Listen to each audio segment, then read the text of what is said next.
Hello అండి. Welcome back to our channel. అందరూ ఎలా ఉన్నారు? మనకు సంక్రాంతి వస్తుంది కదండీ! పిండి వంటలు స్టార్ట్ చేసేసాము. స్వీట్‌తోని స్టార్ట్ చేస్తున్నాను. అరిసెల కోసం నేను రేషన్ బియ్యం ఒక 1 కేజీ వరకు తీసేసుకొని అది నీట్‌గా 3, 4 టైమ్స్ నేను వాష్ చేసేసుకొని నానబెట్టుకున్నానండి. ఒక నైట్ మొత్తం. తెల్లారి లేవగానే నీళ్ళన్నీ వంపేసుకొని పిండి పట్టించుకొని వచ్చేసాము.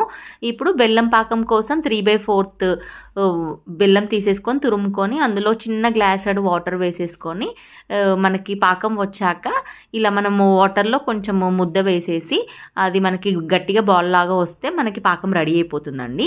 అందులో కొంచెం మనం ఇలాచీ పౌడర్ వేసేసుకొని మనం ఏదైతే పిండి తీసుకున్నామో ఆ పిండి ఇందులో వేసేసుకొని ఫైనల్‌గా మనము నెయ్యి వేసుకుంటే మనకి బ్యాటర్ రెడీ అయిపోతుందండి. తర్వాత ఒక 10 మినిట్స్ వరకు కూలింగ్ పెట్టేసుకొని మనం అరిసెల్లాగా ఒత్తేసుకొని మనం డీప్ ఫ్రై చేసుకుంటే వేడి వేడి అరిసెలు రెడీ అయిపోయిందండి. చూడండి ఎంత సాఫ్ట్‌గా వచ్చిందో. ఇది గనుక నచ్చినట్టయితే సబ్స్క్రైబ్